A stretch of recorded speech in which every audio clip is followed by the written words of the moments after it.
makhluk-makhluk kecil ini bisa berkomunikasi sebetulnya. Secara saintifik ada namanya microbe talk.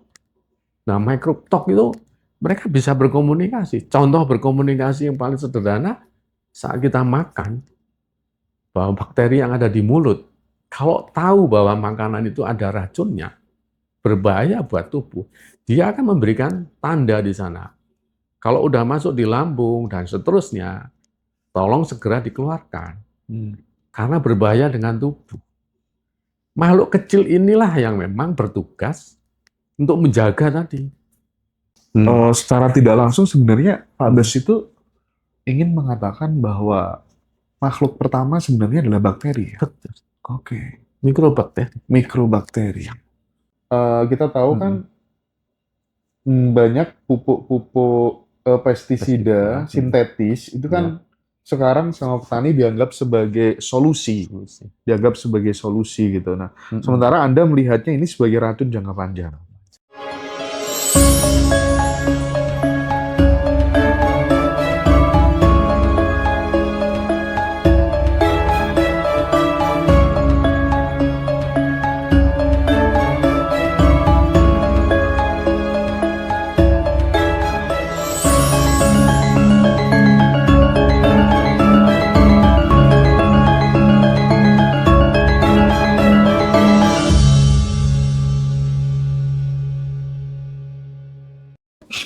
Baik, selamat datang di Ngaji Rasul, Pak Bas. Selamat datang.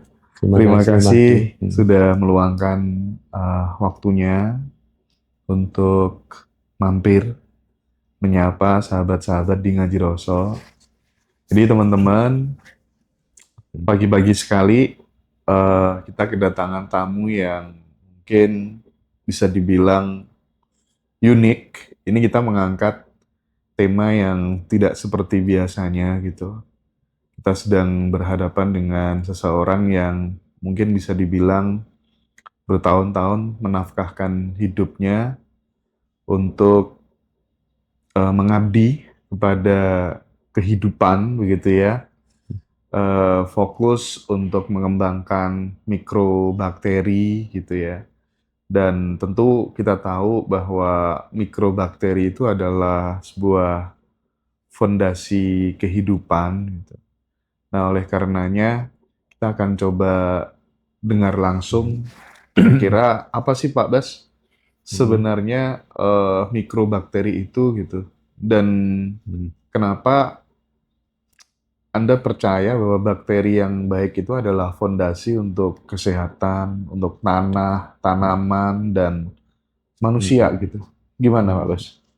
Oh ya, makasih Mas Indra. Jadi sebetulnya pemahaman kalau kita kenal dengan teori evolusi segala macam itu sebetulnya ya kembali ke akar kehidupan sebetulnya. Sebagai contoh bahwa saat ini seorang fisikawan itu membelah-belah atom menjadi partikel yang kecil gitu ya. Tapi mereka percaya tanpa harus melihat. Nah, sebaliknya para ilmuwan biologi itu dengan namanya, kalau pertanyaannya adalah makhluk di muka bumi ini yang paling kecil itu makhluk apa? Ya kebanyakan yang dikenal mungkin virus gitu ya. Tapi kenapa berhenti sampai di virus gitu? Kita kalau bertanya kembali bentuk kehidupan itu bahwa virus sendiri dia perlu hidup dengan makanan, dengan minuman gitu ya. Formatnya bahwa mereka perlu hidup gitu. Kalau satu makhluk entitas virus misalnya, dia hidup itu, dia perlu makan dan minum, perlu oksigen misalnya, atau enggak perlu. Misalnya dia mengkonsumsi, di dalam tubuhnya itu kan mesti ada proses pencernaannya gitu loh. Terus siapa yang mencerna itu? Itu kan pertanyaan kembali sebetulnya. Yang mencerna siapa di dalam mengkonsumsi virus tadi, mengkonsumsi makanan? Mesti ada makhluk lain yang lebih kecil lagi gitu. Dan kami percaya bahwa makrokosmis dan mikrokosmis itu memang satu cerminan gitu lah dalam tubuh kita, sebut mikrokosmis gitu. Tapi siapa yang hidup di dalamnya? Tubuh kita sendiri. Sedangkan tubuh kita sendiri adalah kumpulan dari makhluk-makhluk kecil ini gitu. Sepengetahuan kami dengan membaca referensi bahwa saat manusia lahir itu ada sekitar lebih mungkin dari 10.000 jenis mikrobakteri di dalam tubuh. Ada bakteri yang bakteri-bakteri tadi sebetulnya fungsinya adalah menghasilkan enzim-enzim itu ya, yang sangat diperlukan oleh tubuh gitu. Kalau pertumbuhan manusia dari janin, ya, bahwa mereka itu disusun dari susunan makhluk-makhluk kecil ini. Contoh ya satu sel sperma dan ovum ya, telur bertemu gitu. Saat pertemuan itu kok kenapa mereka bisa hidup menjadi satu sel, dua sel dan seterusnya. Ada yang membentuk telinga, ada yang membentuk jantung dan lain-lain. Siapakah yang membentuk itu gitu? Nah, peran itulah yang kita harus sadari bahwa di dalam makhluk-makhluk kecil itu sendiri itu memiliki titik-titik sumber-sumber kehidupan sendiri gitu. Kalau semisal fisikawan melihat bahwa partikel yang paling kecil adalah dibilang neutrino atau apa istilahnya gitu. Tapi kalau dibilang bahwa ada bentuk partikel yang tidak punya massa tapi hanya membentuk energi saja. Siapakah itu? Karena mereka tidak bisa melihat dan mereka mempercayai bahwa energi itulah yang membuat suatu bentuk kehidupan. Makanya fisikawan bilang partikel Tuhan sebetulnya. Tapi kenapa dari peneliti biologi nggak pernah mencari tahu bahwa makhluk yang paling kecil itu apa sebetulnya? Karena mereka berdasarkan alat untuk melihat. Fisikawan tidak perlu melihat, tapi orang-orang biologi perlu melihat. Makanya peran dari makhluk kecil ada yang mikroorganisme, ada mungkin juga nanobakteri, bisa juga pikobakteri, kita nggak tahu itu. Nah, mereka bekerja sama untuk memberikan kehidupan di semesta ini. Itu yang kami anggap penting. Gitu, Mas.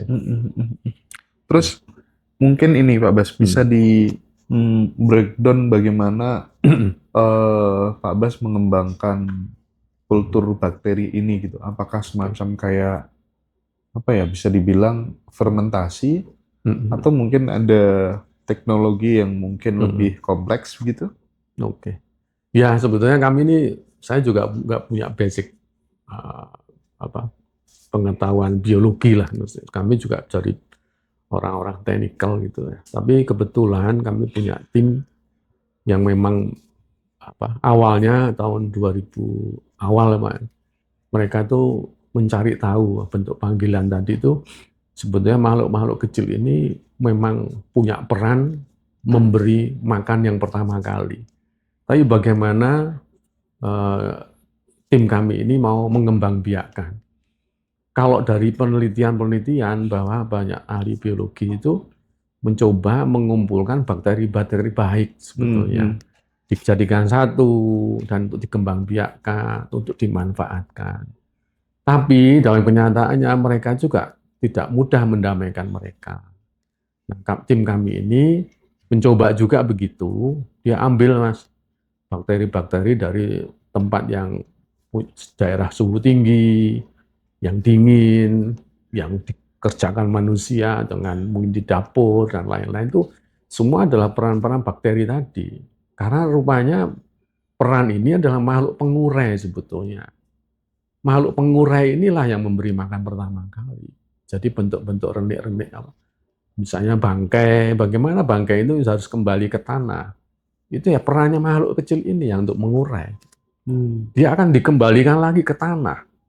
Itu yang dikembalikan adalah bentuk fitrah aslinya.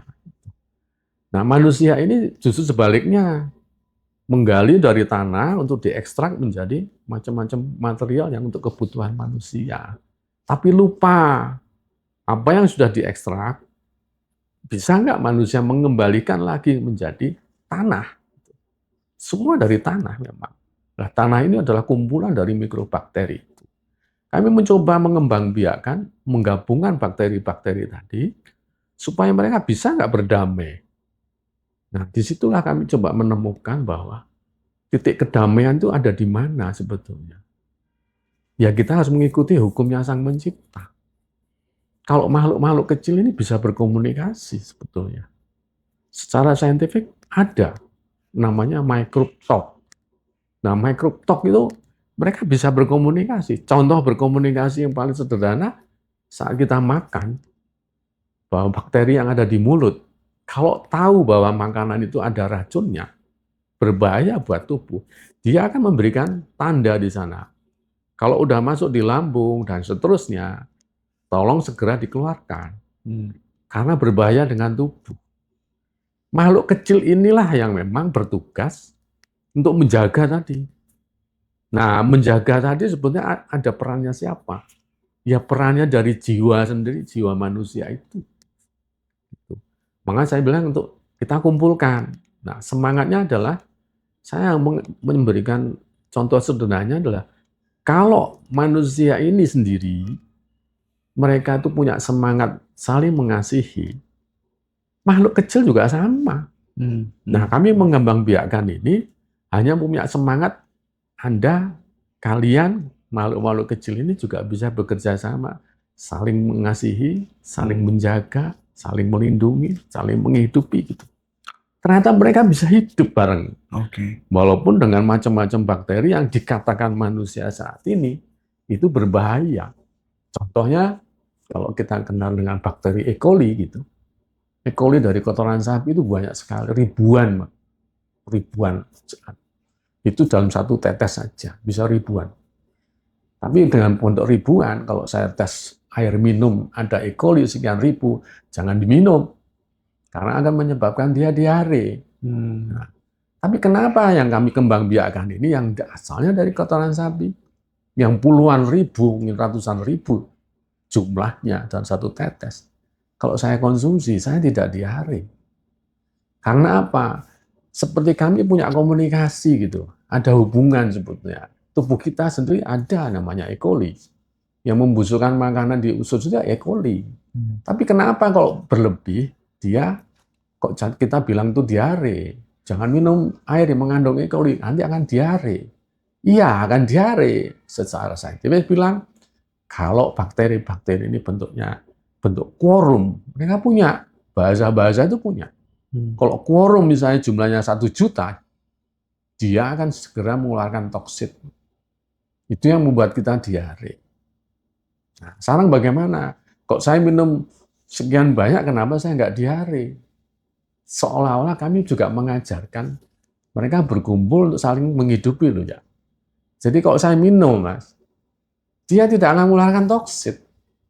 Karena dia tidak akan mengganggu untuk itu. Nah, semangat itulah sebetulnya kami ingin sekali. Bahwa makhluk kecil-kecil ini juga punya semangat yang sama dengan kita. Gitu, Mas. Nah, secara tidak langsung sebenarnya Pak Bas itu ingin mengatakan bahwa makhluk pertama sebenarnya adalah bakteri. Betul. Oke. Mikrobakteri. Loh, cuma jenisnya itu ukurannya yang satu, ada yang 1 mikron, ada yang mikro, ada yang nano, banyak sekali, Mas.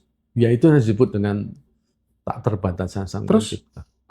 Di mana Pak Bas letak kesalahan terbesar dunia modern di dalam aku ingin masuk ke misalnya kayak kita tahu ya, saya menghadirkan Pak Bas di sini kan salah satunya untuk merevolusi dunia pertanian kita gitu. Karena saya curiga jangan-jangan ya nanti ke depan sekarang semua elit globalnya tokoh-tokoh itu kan tokoh-tokoh orang-orang kaya di dunia kan semuanya kan hijrah ke pertanian gitu kan, beli tanah banyak-banyak gitu kan.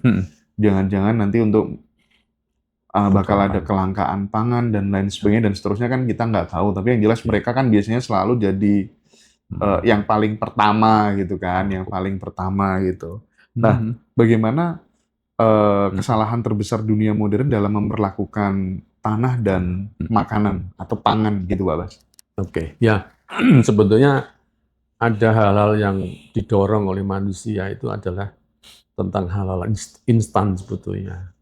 Sebetulnya kebutuhan instan itu kan memang didorong dengan populasi manusia yang pertumbuhannya yang dahsyat gitu ya, dalam artian kebutuhannya juga akan meningkat. Keterdesakan itulah yang membuat manusia bagaimana memberikan kebutuhan pangan gitu loh. Nah, dengan semangat tadi ya untuk instan gitu ya, untuk memberikan hal yang bisa produktif dan lain-lain, ini memberi makan manusia itu bagaimana mereka akan berusaha bagaimana meniru sebetulnya. Kalau alam atau tanaman itu hanya pupuk dasar atau makanan dasarnya pupuk NPK misalnya, gitu. Mereka menggantikan gitu loh. Padahal NPK di alam sekitar kita ini sudah ada sebetulnya. Tapi ingin bahwa udah instan aja lah daripada saya harus ngunyah nasi satu piring misalnya, ya cukup satu pil aja kita makan sudah cukup gitu. Nah hal seperti itu memang ada hal bisa sifat keterdesakan ya, supaya praktis dan lain-lain itu.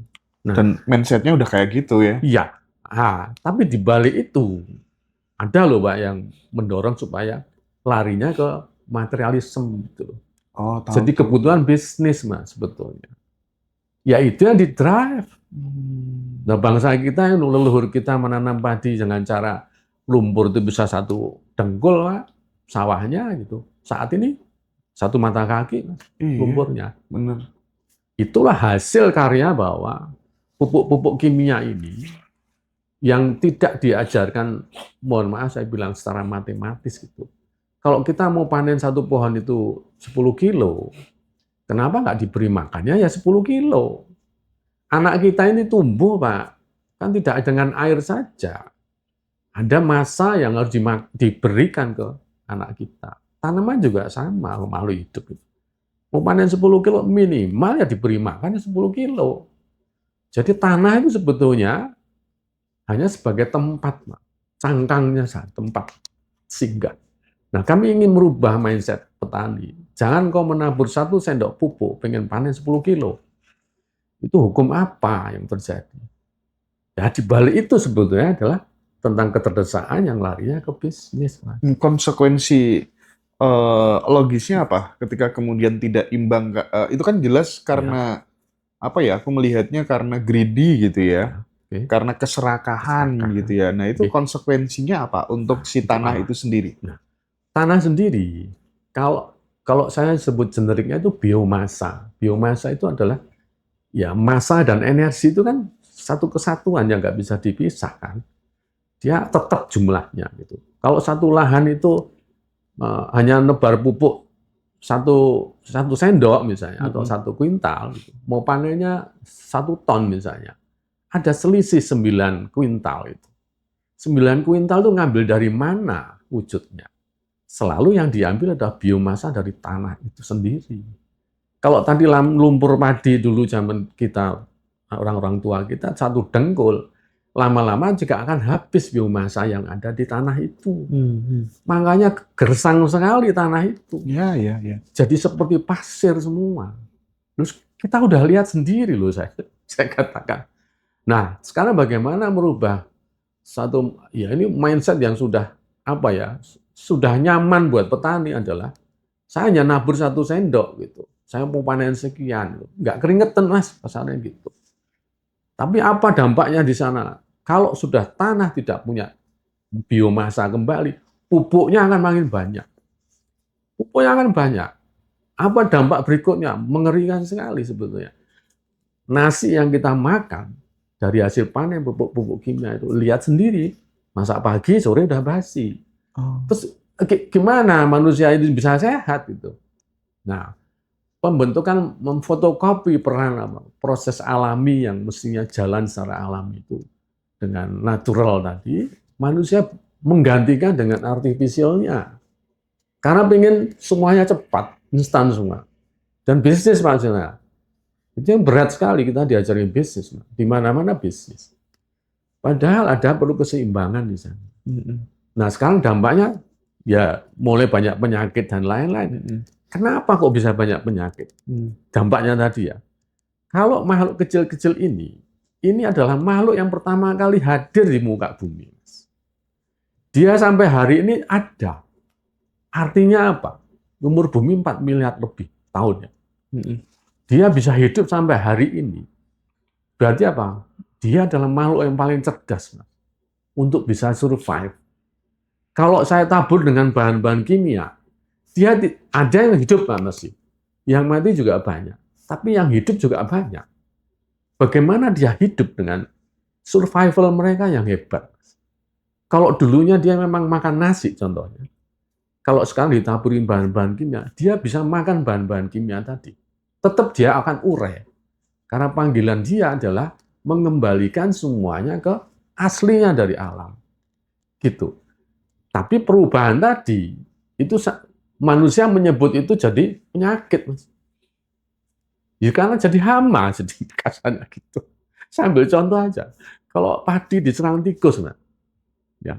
Kenapa padi diserang tikus hanya tempo semalam, Mas? Habis, Mas, semua.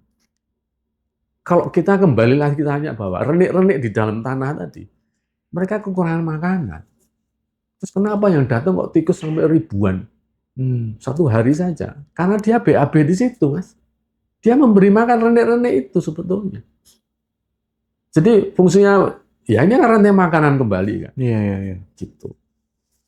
Ya, sekarang kalau gitu. kita Dampaknya seperti itu. Sekarang kalau kita lihat ya di sawah segala macam, kalau dulu kan masih banyak ya kunang-kunang. Ya. Sekarang ya udah jarang loh. Saya, betul. Nah, saya sudah 3 tahun, hampir 3 tahun, Mbak. Saya di Bali sebetulnya. Saya ingin cerita bahwa di sana itu, di Desa Taro itu, di Gianyar, Pak. Lucu sekali. Ada satu petani, Pak. Dia nggak mau pakai pupuk kimia. Hanya berapa petak aja sawahnya. Tapi di sana banyak turis yang datang. Datangnya kalau malam, Mas. Yang pengen lihat kunang-kunang. Satu tiket 50 sampai 100 ribu, Pak. Satu orang. Kalau malam, hanya bisa lihat malam. Di wilayah lain kenapa nggak ada kunang-kunang? Pertanyaan gitu aja. Karena pestisida. Karena pestisida. Oke. Dia tidak pakai, Pak. Dia pertahankan itu. Saya hidupnya dari sawah ini, Pak, karena ada kunang-kunangnya. Oke. Sampai dia menangkar kunang-kunang. Dipakai jaring, Mas. Kunang-kunangnya ada terus, Mas. Dia berkembang biak di sana. Oh gitu. Sangat sensitif dia dengan. Oke, Pak. Caranya mulai kembali untuk kemudian supaya kita nggak bergantung kepada yang namanya pestisida. Karena di rumah kebetulan saya juga mulai aktif bercocok tanam, ya kan? Kemarin habis tandur gitu ya. Nah, gimana sih untuk merubah mindset itu? Apa yang bisa dilakukan kan? Karena bagaimanapun juga kan, aduh nanti panennya dikit kalau nggak ada pestisida segala macam, gimana Pak? Betul. Ya itulah yang sudah diformat sebetulnya dengan mindset bahwa proses-proses instan itu ternyata tidak memberikan satu bentuk hal sustainability, keseimbangan yang berkelanjutan.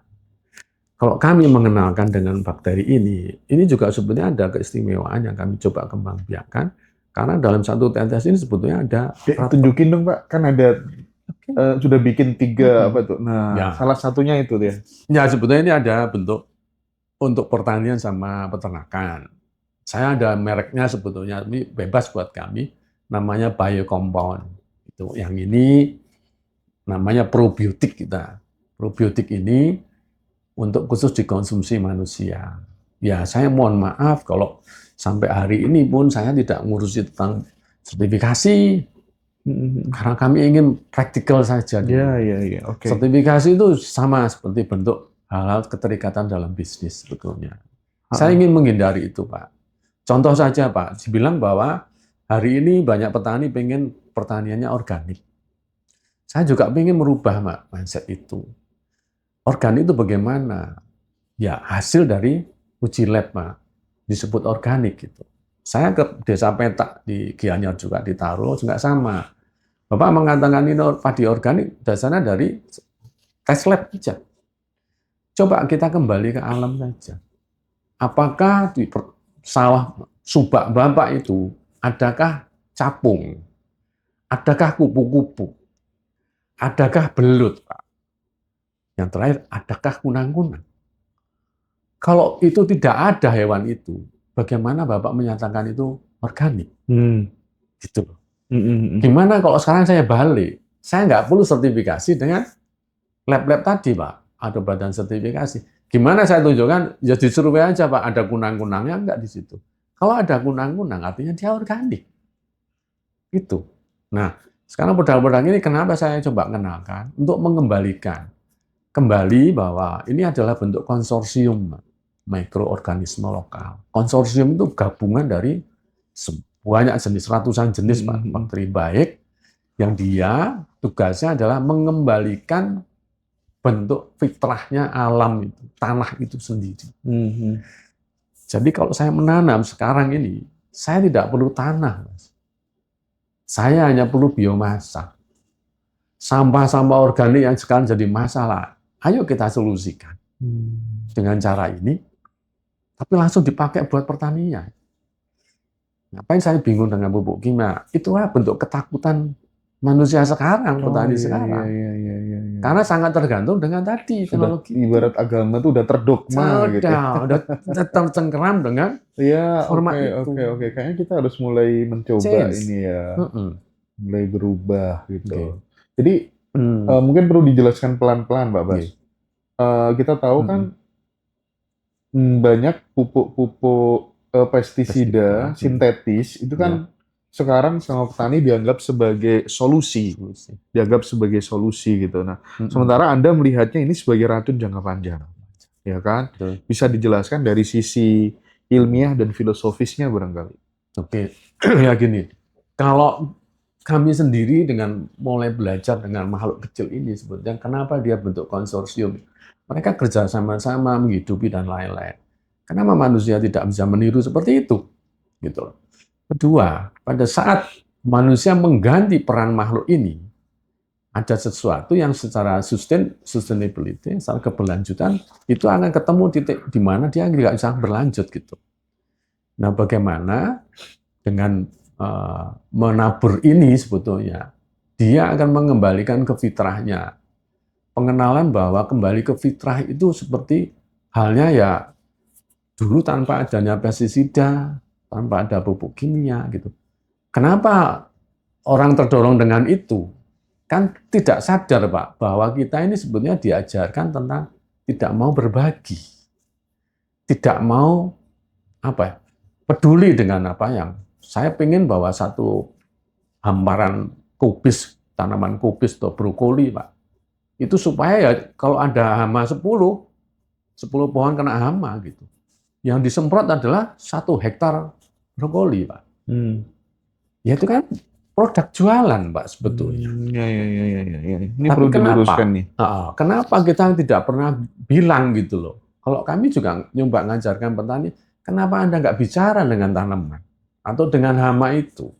Hama itu kan penamaan manusia disebut hama. Ya. Karena dia hidup. Kenapa Anda nggak berbagi? Gitu, Pak. Maksudnya bicara dengan hama itu gimana? Komunikasi aja dengan alam, Pak. Oke. Ini bicara hubungan manusia dengan alam itu maksudnya. Nah, bagaimana cara komunikasinya? Ya ngomong saja, Pak.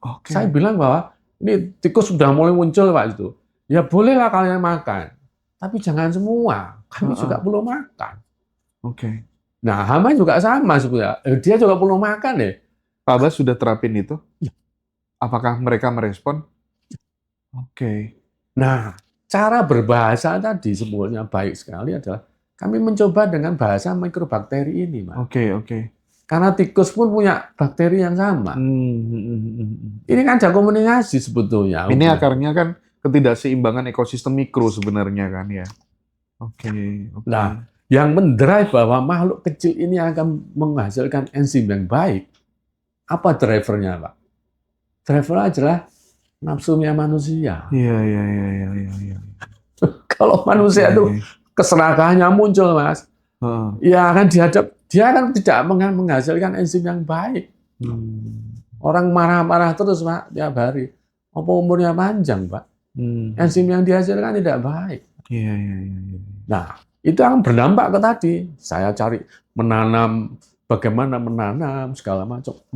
perubahan dasar Pak. Kalau misalnya revolusi secara frontal Frontal. kan mungkin petani masih takut gitu. Bagaimana Ya, kalau misalnya dimodifikasi gitu Pak Bas? oke.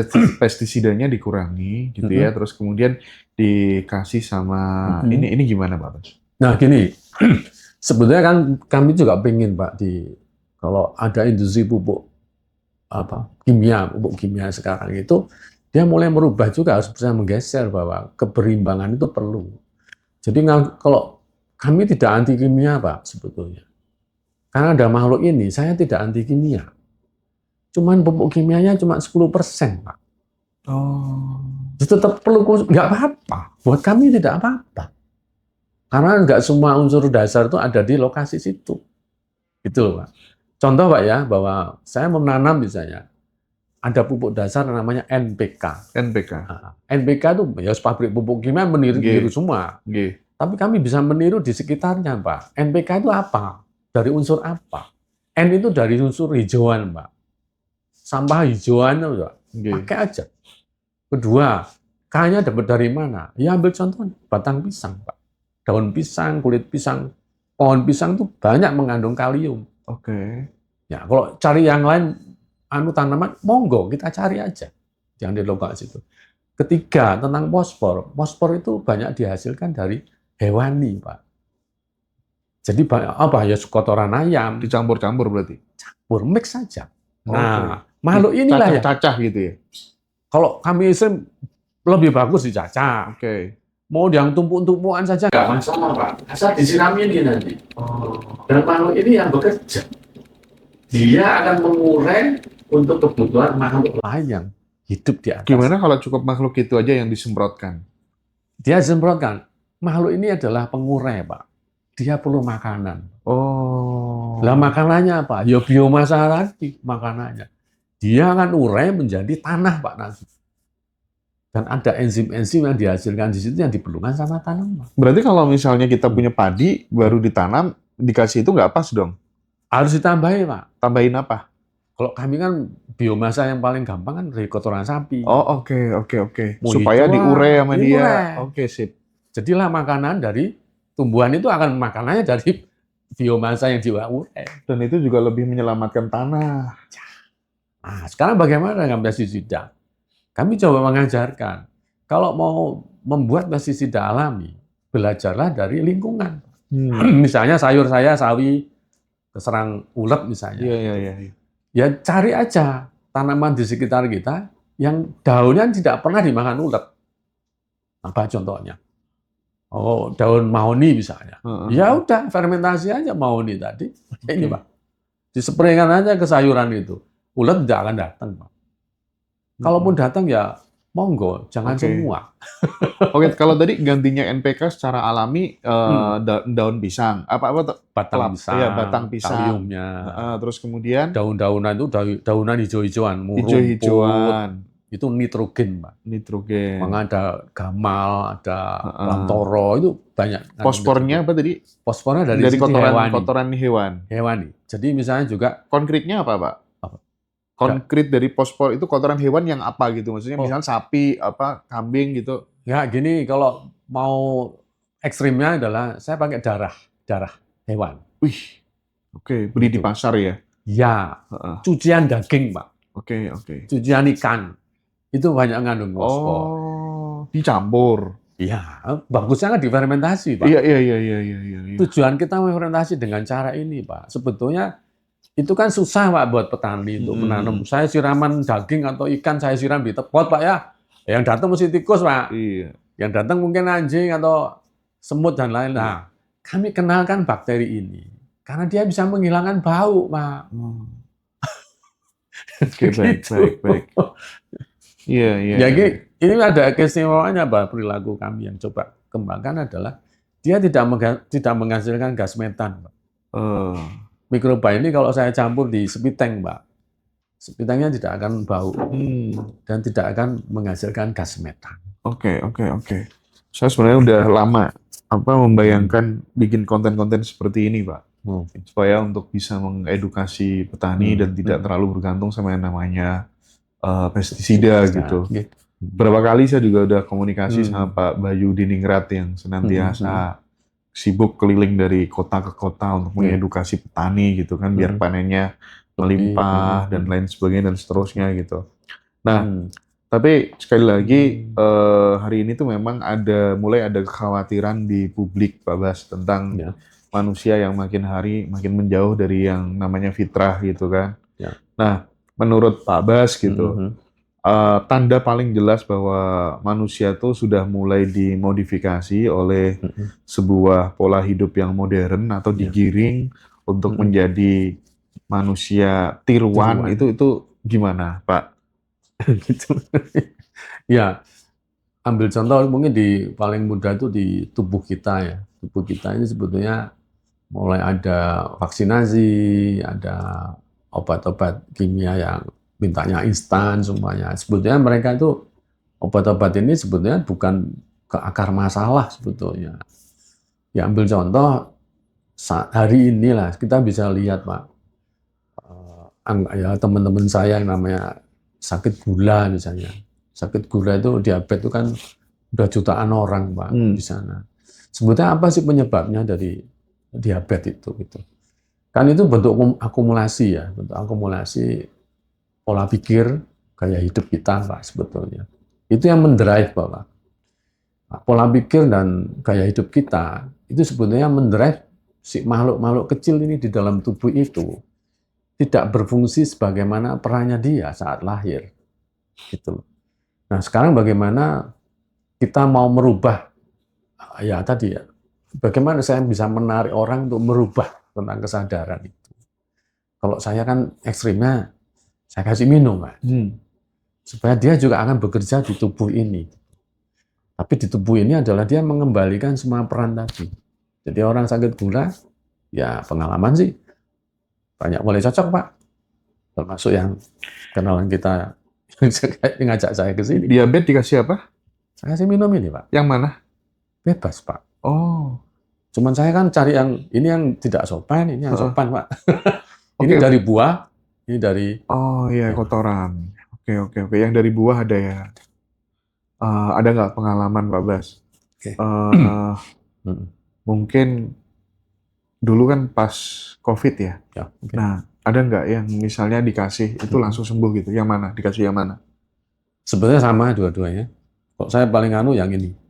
Oke. Karena gini ceritanya, kenapa saya di Bali kan umat di sana kan memang menghormati lembu Pak ya. Saya bercerita Pak, tapi sebetulnya pertanyaan buat kamu. Kenapa umat Hindu menghormati lembu, sapi? Ya mereka bilang bahwa dia adalah kendaraannya Dewa Siwa. Yes. Dewa Siwa adalah pelebur Pak ya. Sekarang bagaimana? Kenapa dia memilih lembu? Bukan kuda, bukan gajah. Logis ya saya tanya ya, biar ada alasan. Biar gagah dan lain-lain. Ternyata tidak ada jawaban Pak. Saya mencoba Pak di sana. Gini aja Pak, saya ingin mewujudkan kalau Dewa Siwa adalah dewa pelebur. Saya coba wujudkan. Kenapa dia mengangkat kendaraan lembu? Karena di muka bumi ini Pak, hewan yang pencernaannya paling banyak itu lembu Pak. Konsekuensinya apa dengan lembu yang punya 4 pencernaan? Hewan lain nggak ada Pak. Kambing 2, contohnya. Hanya lembu yang punya 4. Di dalam lambung yang sebanyak itu mikrobnya itu paling banyak Pak. Iya. Saya coba kembang biakkan Pak dengan lewat kotoran sapi yang masih banyak mikrobnya. Ayo kita gathering itu dia. Dengan cara kami Pak. Dia mau Pak bekerja sama. Mau hidup terus untuk kumpul Pak. Menjadi satu keluarga mereka. Nah inilah yang membuat bahwa kalau dia bekerja menghadapi apa contohnya? Saya menghadapi orang sakit gula atau tadi mau virus yang macam-macam, Pak. Kalau dia berada dalam lingkungan keluarganya dia akan dikembalikan ke fitrahnya, Pak. Oh, iya. Ya, mau penyakit apa maksud saya gitu loh. Mau virus yang gimana? Ya saya temukan aja dengan keluarganya ini. Oke. Kita kembali ke fitrahnya ya. Ada nggak penyakit-penyakit yang bisa dibilang memang kita kenal Sulit ya. sebagai sulit kan, seperti cancer Cancer. dan lain sebagainya Mm-mm. gitu ya. Ya. Karena aku melihat ya, Mm-mm. udah mulai muncul beberapa sosok ya, Ya. misalnya ngobati cancer dengan makanan-makanan yang sederhana banget gitu kan, Betul. jauh dari Herbal lah. kimia Mm-mm. ya. Nah itu tuh kalau pengalaman Pak Bas sendiri gimana? Ya. Bisa cerita? Sebenarnya banyak ya. Jadi kalau ini maaf ya kalau bukan ini obat COVID, enggak. Kami konsepsinya adalah semua bentuk penyakit itu adalah bentuk bisa jadi makhluk-makhluk kecil yang bermutasi, Pak. Oke. Termasuk direkayasa, Pak. Bisa. Rekayasa. Jadi GMO itu bisa, rekayasa genetik juga bisa. Makhluk-makhluk kecil ini memang bisa dikendalikan dengan cara merubah DNA-nya, coba berubah bagaimana. Kalau sudah bertemu dengan ini, gitu, dia akan dikembalikan, Pak, ke fungsi peran aslinya. Contoh lah, E. coli misalnya. Ya E. coli, kamu kalau sudah 1 juta, quorum terus keluarkan toksit, gitu. Ya udah, ketemu dengan ini aja saya bilang. Diarenya berhenti, Pak. Orang sakit, bilang kanker, sama aja. Ada minum dan lain-lain. Saya banyak testimoninya sebetulnya. Cuman kami tidak mau. Tapi basic dasarnya adalah, kalau ada cancer, Pak. Cancer itu ada perubahan sel menjadi liar, kan, Pak. Kita kembali ke aslinya, Pak. Cancer itu satu sel tubuh, Pak ya. Itu susunan dari mikrobakteri juga, Pak. Kalau dia sudah berubah sifat karena banyak makanan kimia, Pak, dia akan liar, Pak. Tidak akan ikut kendalinya aslinya selnya. Tapi kalau saya kenalkan dengan mikrobakteri ini, kumpulan keluarga ini, dia akan mengajari supaya kembali ke asalnya. Sedangkan sel yang ada di sebelahnya sel kanker, Pak, dia akan diajari kamu jangan ikut yang di sebelahnya, jangan ikut liar gitu. Nah, baik kanker mau saya bilang ada orang sakit gula, mau bicara hipertensi, segala macam itu adalah karena makhluk ini bentuk penguraian, jadi dia juga akan masuk sampai pembuluh darah, Pak. Nah, bagaimana dengan kalau gula sih saya udah banyak, Pak, buktinya bahwa Diabetes udah banyak yang sembuh. Butuh waktu berapa rata-rata, Pak Bas? Nah, gini, kan kami kembali ke namanya dirijennya di tubuh ini. Oke. Nah, saya bilang sembuh apa enggak itu tergantung Iya. jiwa Anda. Semangat Anda bagaimana. Nah, gitu aja. Tapi ada indikasi paling sederhana, Pak, indikasi. Kalau saya minum ini, BAB-nya mesti lancar, Pak. Oke. Nah, habis itu apa? Tidurnya mesti nyenyak, Pak. Nah, berikutnya lagi, Pak, yang tadi bilang gula. Makhluk ini juga doyan gula, Pak. Akan diurai, Pak. Nah, gitu masalahnya, kalau saat ini kita sakit gula kan dites darah, Pak ya. Iya. Gulanya sekian gitu kan. Pernahkah dokter bilang gula yang mengendap di pembuluh darah itu berapa jumlah? Pembuluh itu dindingnya sudah terselaput dengan lemak dan gula. Artinya apa? Tidak ada tempat untuk bertransaksi oksigen dari darah ke jaringan, Pak. Nah, kalau makhluk ini ada, Pak, dia akan mengurai, Pak, yang di dinding-dinding yang dilarutkan ke dalam darah. Nanti akibatnya apa? Setelah 2 hari minum ini, Pak, silakan tes darahnya, Pak. Pasti naik, Pak. Ya. Naik bisa sampai 500, Pak. Tapi pertanyaan saya adalah, saya dikomplain banyak teman. Mas, ini gimana saya minum? Ini kenapa gula saya jadi 300, 500 gitu kan? Ini gimana sih gitu? Enggak, saya tanya-tanyanya, sekarang kalian ada di mana? Aku lagi berenang untuk menurunkan gula. Pertanyaan saya, gula 500 bisa berenang kah? Baru sadar, Pak. Apakah kau bisa bangun dari tidur kalau 300? Ternyata mereka bisa berkegiatan. Artinya apa? Memang kadar gula yang dites itu kan naik karena dia melarutkan semua yang ada dari dinding pembuluh itu dilarutkan ke darah, Pak. Kan saya logikanya begitu cara kerjanya. Nanti lama-lama akan turun, Pak, itu kadar gulanya. Dia akan mampu mengekskresi ke ginjal, Pak. Keren. Nah, sekarang kayak banyak kalau orang sakit gula. Minum obat bisa sebulan satu kresek, Pak. Itu Heeh. kemana? Apakah bisa keluar bahan itu, Pak? Pasti ngendon dikincang. Iya ya Pak ya, benar Pak Bas. Ujungnya apa? Mesti cuci darah. Apakah itu solusi buat saya? Kan Ya. bukan itu solusinya. Jadi kalau kita bicara tentang fenomena-fenomena ini semua Pak Bas, Mhm. ini kan elit ini kan mencoba sekali lagi untuk membentuk manusia tiruan gitu kan ya. Eh itu Ketergantungan tuh akhirnya. itu tuh nyata ya Pak Bas ya. Real. Dan Real. ini Real. semua nggak lain dan nggak bukan adalah urusan bisnis, kapitalis gitu ya. Oke.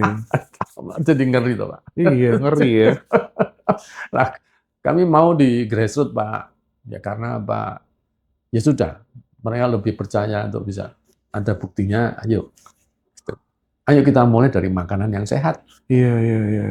Nah, kami programnya itu, Pak, dengan di Saya teman-teman. tuh sebenarnya udah tertarik bahas hal-hal gini tuh udah lama dan saya juga Hmm. mulai Pak. Saya di rumah mulai bertani, Hmm. saya punya ternak sekarang, Ya. ternak Oh, lele segala macem. hmm. Pokoknya senang dengan hal-hal kayak Oke, gitu meskipun nggak saya sendiri oke, yang oke, ya, handle ya. ya. Nah Ya, kalau itu untuk kan ternak gimana Pak Bas? sama. Hmm. Apa yang bisa Hmm. diperbuat oleh Ya, produk bantu buatan Pak ini. Bas ini? Oke, gini, kalau kita ambil contoh ikan, Pak ya. Ikan tuh kalau selama ini mungkin Mas Indra ngasih makannya pelet. Iya betul. Pelet tuh banyak hormonnya, Pak. Oke. Banyak kimianya, Pak. Campurannya. Kita juga akan konsumsi. Ya kita ujungnya akan kita konsumsi. Heeh. Kehadiran makhluk ini adalah kemampuan dia mengurai, Pak. Bahan-bahan kimia itu dia akan bisa urai. Supaya dia akan menjadi ramah dengan alam, Pak. Ramah dengan tubuh, Pak. Gitu. Format kita berpikir, Pak, termasuk ya saya katakan saya juga kenal dengan saintis di tempat kuliah saya, ya penelitian segala macam tuh khususnya orang-orang kimia, Pak. Orang-orang kimia itu sudah terpaku, Pak, di dalam contoh, Pak ya. Kalau misalnya ambil contoh emas, Pak ya. Emas itu kan dari ekstraknya tanah, Pak. Aslinya kan tanah, itu, Pak. Tapi ekstrak itu apa sih sebetulnya? Manusia memotong semua rangkaian itu, Pak. Jadi emas itu di alam itu tidak sendiri, Pak. Selalu ada tembaganya, selalu ada logam yang lain. Dia menjadi satu kesatuan senyawa, Pak. Bentuknya tanah. Manusia mengekstrak itu memotong semua rangkai itu, Pak. Tapi pada saat tidak diperlukan, manusia membuang. Format manusia adalah biarlah alam yang mengurai. Gitu. Paling kelihatannya plastik, Pak. Plastik itu organik apa bukan, Pak? Kita sudah diformat, Pak, sebetulnya. Ini ada organik, ada non-organik. Harusnya semuanya organik, semua Pak. organik. Oh, gitu Real, ya. Pak. Mau dari minyak bumi semua, Pak. Yang membuat tidak dikatakan tidak organik itu kan kerjaan manusia yang memotong-motong rangkaian karbon itu, Pak. Jadilah plastik. Setelah jadi plastik, nggak bisa dikembalikan ke alam. Sebetulnya yang bekerja siapa, Pak? Kan makhluk ini, Pak, sebetulnya yang bekerja. Gitu. Sama sampah. Sampahnya sampai numpuk, kenapa? Karena tidak ada yang mampu, Pak, mengolah secara cepat. Apalagi dikumpulkan di satu titik. Kalau mau gerakan masif, sederhana, Pak. Kita bicara global warming, Pak. Sederhana aja. Global warming karena apa? Selalu yang disalahkan dengan bahan bakar fosil, Pak ya. Pernahkah, Pak, disinggung, Pak? Kalau semua barang busuk di muka bumi ini, Pak, itu selalu melalui proses fermentasi. Semua proses fermentasi di alam ini selalu menghasilkan gas metan, Pak. Sedangkan CH4, Pak ya, CH4 itu daya reaktifnya untuk menyedot oksigen, Pak, itu 20 kali lipat daripada CO. Katanya global warming akibatnya dari CO. Iya. Nah, kenapa nggak pernah dihitung, Pak? Karena bicara bisnis, Pak. Nah, kalau Mas tiap pagi setor, Pak, itu gas metan, Pak, yang dihasilkan, Pak. 8 miliar manusia tuh BAB menghasilkan gas metan, Pak. Apalagi sampah, Pak. Apalagi bertani, Pak. Heeh. Bapak bikin ikan, lele, semuanya gas metan, Pak, keluar itu. Kalau campur ini enggak ada, Pak, gas metannya. Oke. Nah, kalau ini gerakan ini masih, Pak, dia dingin lah udara bumi, Pak. Oke. Ngapain sibuk dengan yang fosil? Iya. Yang ini nggak pernah dihitung. Aku mau deh beli nanti. Iya. Ya kami ingin sebenarnya mensosialisasikan dengan konsepnya Tapi ini, Pak. bahaya terbesar bagi tanah apa ke depan jika kemudian pestisida ini dibiarkan terus-menerus untuk kesuburan tanah itu, Pak Bas? Ya orang nggak bisa nanam, Pak. Nggak bisa nanam Nggak ya? bisa. Oke. Jadi kalau konsep kami mau bahwa tanah itu sebetulnya hanya bentuk pot, Pak, ya, bentuk wadah. Saya kan pernah uji coba di Bangka, Pak, di PT TIM, Pak. Timah Indonesia itu, Pak. Itu kan semua hasil prosesnya kan pasir, Pak. Ya. Saya di-challenge, Pak, sama salah satu direkturnya, bisa nggak Anda menanam di atas pasir? Saya bilang bisa. Terus bisa. Gimana caranya, Pak? Kumpulkan semua biomasa dari sampah, Pak. Sampah organik aja, tumpukin di situ lah, pengertian seorganik. Saya taburin dengan ini, dan saya tanami, Pak. Panen, Pak. Habis itu gimana lanjutannya, Pak? Ya semua kondisinya kan lagi struggle cuma perusahaan. Iya. Tapi saya udah buktikan bisa tumbuh, Pak. Iya. Di daerah mana, Pak Bas, yang sudah pakai biokompon ini dan kemudian testimoninya benar-benar bermanfaat? Nah, gini Pak, memang kalau di mana lokasinya ada di Sumatera Selatan, saya di Riau juga. Dulu saya digandeng dengan BPPT, Pak. Saya diajak di Pekalongan untuk olah limbahnya, batik dan lain-lain. Itu kan problem semua dengan limbah. Iya. Nah, cuman kami itu sulitnya begini, Pak. Kalau dikatakan bahwa misalnya saya jualkan satuan per liter misalnya bakteri ini gitu, mereka selalu bilang itu mahal. Mahal itu yang bagaimana, pertanyaan saya. Gitu. Sebetulnya mahal itu kan hanya sesaat aja, Pak. Tapi untuk long term-nya itu sebenarnya jadi murah. Petani di format bahwa ya beli bahan-bahan semua itu kesannya murah, Pak, di depan, Pak. Tapi mahal di ujungnya. Karena tidak ada probability untuk berhasil panen, berapa persen berhasil panen. Itu tidak pernah dihitung, Pak, kegagalan itu. Nah, bagaimana saya bisa melanjutkan, Mas? Kalau misalnya format mindset ini tidak saya coba kenalkan dari ujung ke ujung itu, end to end. Iya. Itu. Akhirnya apa? Banyak yang berhenti, Pak. Nah, akhirnya saya masuk di kegiatan CSR, Pak. Supaya apa? Supaya semua binaan kami itu jadi mitra, Pak. CSR perusahaan apa? Ada perusahaan swasta. Oke. Saya menggunakan itu supaya saya membina petani, Pak. Nanti selesainya program, saya jadikan mitra, Pak. Supaya apa? Supaya dia berlanjut dengan menggunakan itu. Yes, oke. Karena nggak mungkin, Pak, cuma setahun, Pak.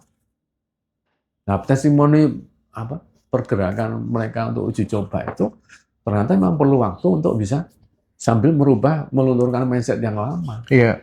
Pak, mungkin itu satu-satu bisa dijelasin ini produknya apa, untuk apa, dan kayaknya nggak apa-apa deh, kita akan bantu kenalin produk-produk ini supaya sekali lagi ya, revolusi seperti judul kita hari ini bahwa bakteri sebagai fondasi kehidupan, gitu. Kita ingin mengenalkan ini, ingin mengedukasi ini supaya ada sesuatu warna yang baru di Ngajiroso, teman-teman yang bergerak di bidang atau sektor pertanian, yang lagi sakit, ya, peternakan, itu juga bisa merasakan manfaatnya. Mungkin bisa di-spill satu-satu kali, Pak.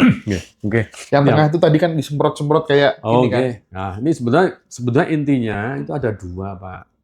Jadi yang untuk hewan sama tanaman, itu kebetulan kami kembang biakan dari kotoran sapi segar, Pak, di sini, karena bakterinya paling banyak.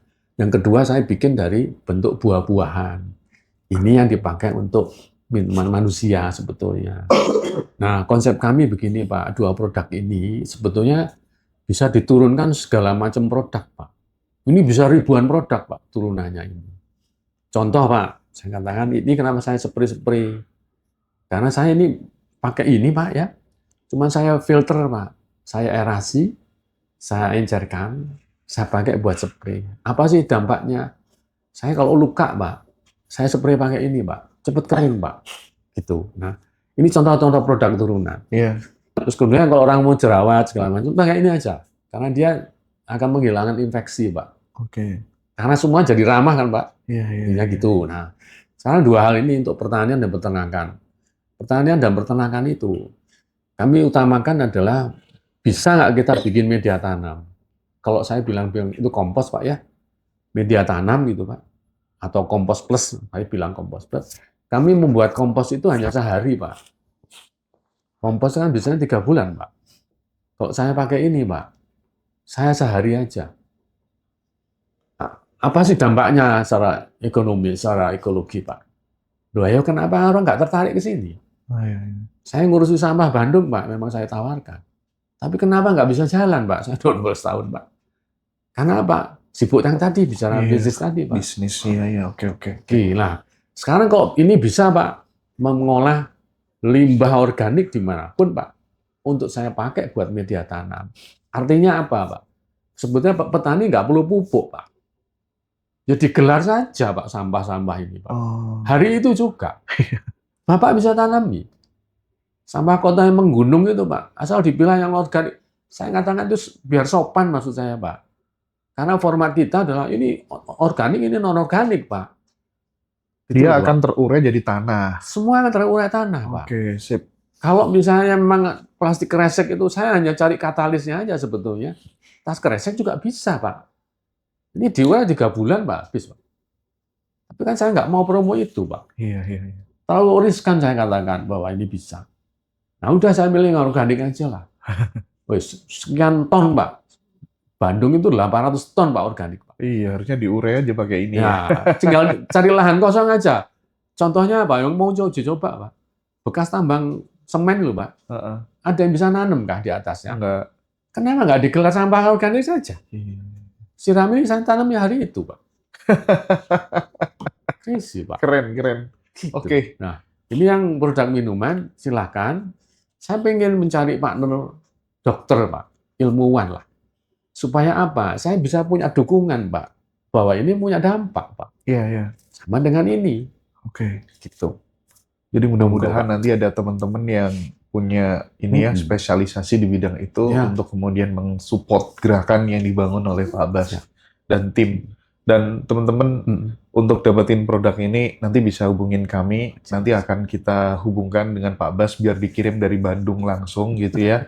Kalau butuh produk-produk ini semuanya, silakan. Ini demi apa tuh namanya?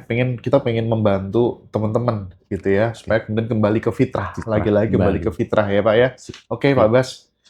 Terima kasih banyak sudah menyempatkan waktu hadir di Ngaji Roso. Saya mewakili teman-teman yang nonton di live di YouTube. Sekali lagi terima kasih banyak. Ini sesuatu yang sangat baru di Ngaji Roso.